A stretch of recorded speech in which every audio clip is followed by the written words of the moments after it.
Welcome to our Trump Briefing Show, folks. Today, we're diving into some fascinating international debates and domestic shifts. First up, imagine Canada considering whether to join the European Union. Canadian scholars are split. One argues it would protect their democracy and economic stability, while another warns it might lose control over their fiscal policies. It's a bold move that could reshape Canada's future. Next, let's talk about Canada's stance on immigration. With the US ramping up border enforcement, experts say Canada should resist copying the US's harsh policies. Instead, they advocate for humane solutions, protecting human rights and maintaining Canada's reputation as a safe haven. Compassion over crackdown, right? And finally, the US's reliability on the global stage is in question. Recent decisions, like halting military aid to Ukraine, have European allies worried about America's trustworthiness. With unpredictable policies and shifting priorities, the world's allies are left wondering, can America truly be trusted in times of crisis? Please continue to stay tuned for more detailed insights. In the Toronto Star, the discourse on Canada's potential shift from traditional alliances to a more autonomous geopolitical stance is vividly explored through a conversation between Maria Popova and Bill Morneau. Popova passionately advocates for Canada to consider EU membership as a strategic move to safeguard its values and sovereignty amid the unpredictable and increasingly assertive US political landscape. She warns of the risks of over-reliance on the US, citing its erosion of democratic norms and the possibility of the US turning into a more authoritarian state under Trump. Morneau, however, emphasizes the economic interconnectedness with the US, highlighting that the vast majority of Canadian exports depend on the American market, and warns that abandoning this relationship could jeopardize Canadian prosperity. Despite their differences, both agree on the importance of diversifying international partnerships, with Popova stressing that joining the EU could serve as a powerful message of independence and shared values, especially as US policies become more unpredictable and less aligned with liberal democracy. The Toronto Star further examines the alarming escalation of US immigration enforcement under Trump, revealing how the country's relentless crackdown has ripple effects that threaten Canada's humanitarian principles. The article details the massive increase in ICE's budget and detention capacity, illustrating a shift toward a militarized, deterrence-based approach that treats migration as a security threat rather than a human issue. This aggressive stance has led to more migrants seeking refuge in Canada, risking the country's commitment to fairness and human rights. The Canadian government's recent legislation, Bill C-2, echoes this hardline approach by expanding detention and surveillance powers, risking a slide toward policies reminiscent of the US fortress mentality. The piece advocates for Canada to uphold its legacy of compassion and due process, warning that mimicking the US crackdown could undermine its reputation and moral standing, and instead calls for investments in legal aid, refugee protection, and humane immigration policies to preserve its identity as a refuge and a defender of human rights. In the realm of travel security, the Toronto Star reports a potentially significant change in US airport procedures, with the TSA considering the removal of the shoe removal requirement that has been in place since 2001. This change, if implemented, would mark nearly 2 decades of heightened security protocols following the shoe bomber incident, aiming to streamline passenger experiences and reduce wait times. The article details the evolution of TSA policies, including the popular TSA PreCheck program, which allows travelers to keep their shoes on and enjoy expedited screening. The move to relax shoe removal rules reflects ongoing efforts to balance security with convenience, amidst broader discussions about modernizing airport security systems. While official confirmation is pending, this development hints at a shift toward a more traveler-friendly approach, potentially alleviating one of the most frequent sources of frustration for passengers, and signaling an ongoing evolution in aviation security practices.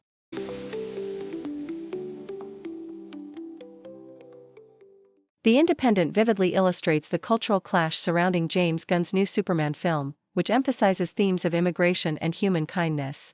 Fox News, seizing on the film's portrayal of Superman as an immigrant and refugee, an homage rooted in the character's origins and American history, launches a fierce attack, branding it as superwoke and accusing Gunn of creating a woke shield around himself. The outrage is fueled by conservative commentators who dismiss the film's political and moral messages, claiming it to be overly ideological and provocative, especially in the context of the current political climate. Despite Gunn's straightforward explanations that the story is about morality and kindness, right-wing pundits and Trump supporters predictably rally against the film, calling for boycotts and criticizing Gunn's past tweets, which they link to a broader narrative of Hollywood's supposed liberal bias. This backlash underscores the ongoing cultural battleground over progressive values in American entertainment, with conservatives framing such themes as threats to traditional American identity. South China Morning Post survey offers a global perspective on perceptions of the United States and China, revealing that in many countries, the U.S. is seen more often as a vital ally and a significant threat than China.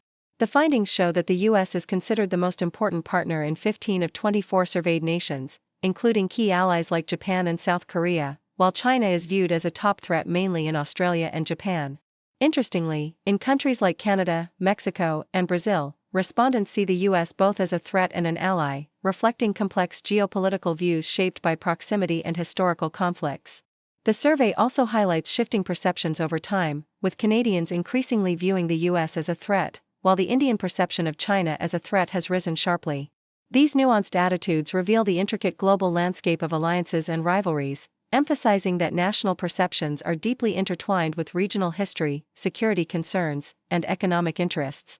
Foreign Policy's report starkly exposes the unreliability of U.S. commitments on the world stage, particularly concerning Ukraine. It details how President Trump's administration, despite initial promises of military support, abruptly halted shipments of Patriot missiles and other crucial aid to Ukraine amid escalating Russian attacks.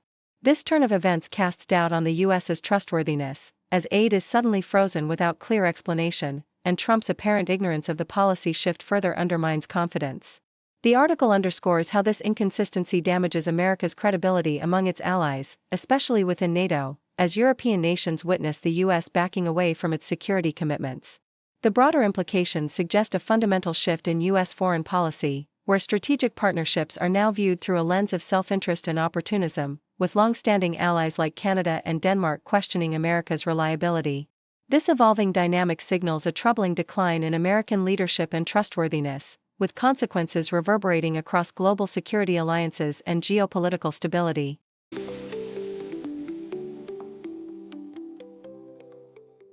The Independent reports that under the Trump administration, the IRS has shifted its stance to allow churches and houses of worship to endorse political candidates from the pulpit without risking their tax-exempt status. This policy change, revealed in a court filing related to a lawsuit by Texas churches and Christian broadcasters, marks a significant departure from the long-standing Johnson Amendment of 1954, which prohibited tax-exempt groups from engaging in partisan politics. Critics argue that this move threatens the nonpartisan integrity of charitable organizations, fearing it will turn churches into political fundraising entities while still benefiting from tax breaks.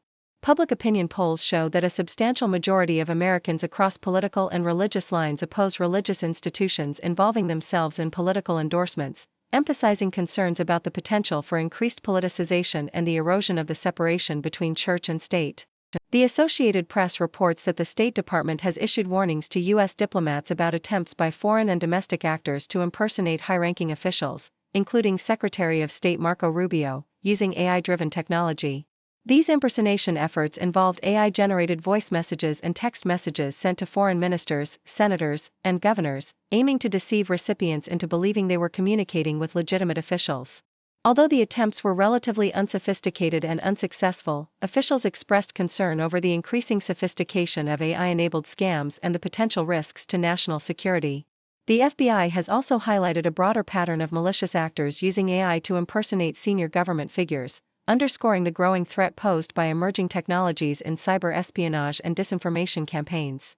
Foreign Policy details that Iran possesses enough nuclear material to construct a radiological dirty bomb, a device capable of spreading radiation and causing widespread panic without being classified as a weapon of mass destruction. While Iran's recent military conflicts with Israel and the U.S. have set back its nuclear ambitions, experts warn that the regime might still have strategic motivations to develop such a device, especially if tensions escalate further. The potential use of a dirty bomb could provoke regional instability and international condemnation, but experts believe Iran is more likely to pursue a clandestine nuclear deterrent rather than openly deploying such a weapon. The article emphasizes that, although building and deploying a dirty bomb would carry significant political and military costs, the threat remains a concern, particularly as Iran continues to navigate its nuclear capabilities amid ongoing geopolitical tensions.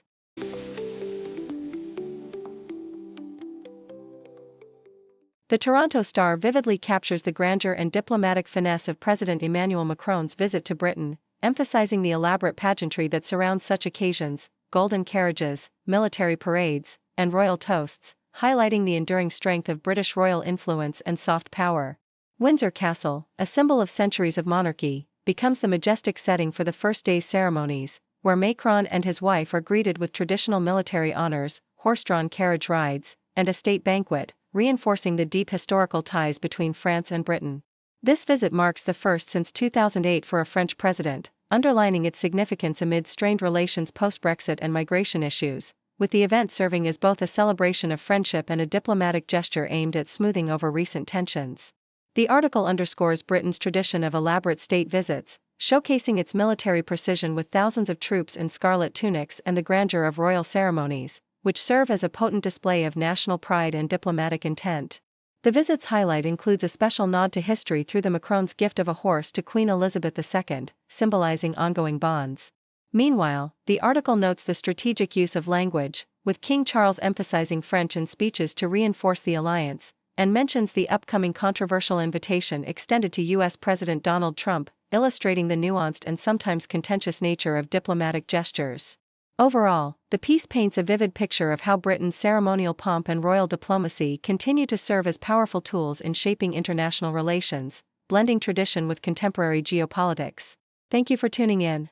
The content above showcases the latest briefing reports and analytical synopses, thoughtfully curated by the 6Do team. These insights stem from a wide array of reputable media outlets, think tanks, government sources, and specialized experts worldwide. We encourage you to explore these sources for a comprehensive perspective. Keep in mind that while the content may not always align with the official standpoint of 6Do Brief, it's not meant to be taken as absolute directives for decision-making. Comprising seasoned media professionals, learned scholars, and accomplished scientists, the 6Do team embodies a trailblazing, fully independent media entity. To customize 6Do Brief to meet your professional needs, you have the option to subscribe to a diverse array of briefings on our website, 6dobrief.com. Regardless of your location, you can conveniently receive 6Do Brief via email.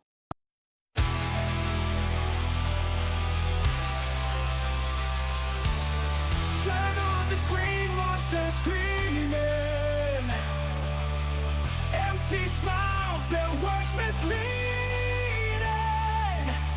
Power games in darkness.